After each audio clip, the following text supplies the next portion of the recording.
So now that we've introduced the basic costs of capital, we are going to review how to calculate each of those costs of capital. The first thing we're going to review is the cost of debt, RD, in those other equations. So cost of debt. The rate of return that an investor earns on a bond is the bond's yield to maturity, but the cost of debt to the company is its coupon rate. So if you're figuring out the cost of debt to the company for its current bonds, all you need to do is look at the coupon rate. Remember, the coupon rate was the thing that determined the coupon payment, the thing that we entered as PMT into Excel. If you're looking from the investor's perspective, the investor's rate of return earned on their bonds is that yield to maturity, which we calculate rate in Excel. Interest rate per year, I over Y, is the calculator notation for that, if you'll recall. Remember, your bond's price is always the present value, and we always enter the present value as negative. The face value or future value is always 1,000. This is par, unless you are told otherwise, even if it doesn't say that in the equation.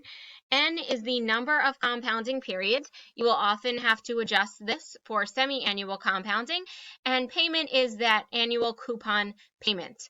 If it's semi-annual compounding, you'll have to remember to divide that by 2. So let's look at an example.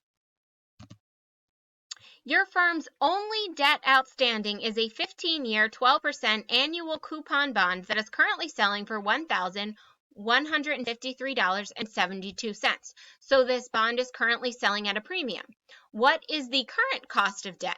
The current cost of debt on its currently outstanding bonds is the coupon rate that it pays on these bonds. It says it pays 12%. It's a 12% semi-annual coupon bond. So the way that's quoted, that means the annual coupon rate is 12%, but it makes semi-annual payments. So the current cost of debt is 12%. If the company were to issue new debt, what is your best estimate of the cost of the new debt? Okay, so here's the input information in calculator format. You can also do this in Excel. So N is 15 years, but remember it makes semi-annual payments. So 15 times 2 was 30. The present value is the current cost of the bond, the current price of the bond, $1,153.72. Remember, we always enter that as negative. The payment. Now, how do we come up with 60? All right, so it was a 12% annual coupon bond, but it makes semi-annual payments. So that 12% gets divided into 2 payments per year, or 2 payments of 6% per year. 6% of what? 6% of 1,000. So that payment, that semi-annual payment was 60. And then even though it doesn't say anything about what the face value, par value, future value will be, we should just assume that it's 1,000. So face value is 1,000. So when you go through and solve for that, solve for rate, input all that information, solve for rate in Excel, you will come up with 5%.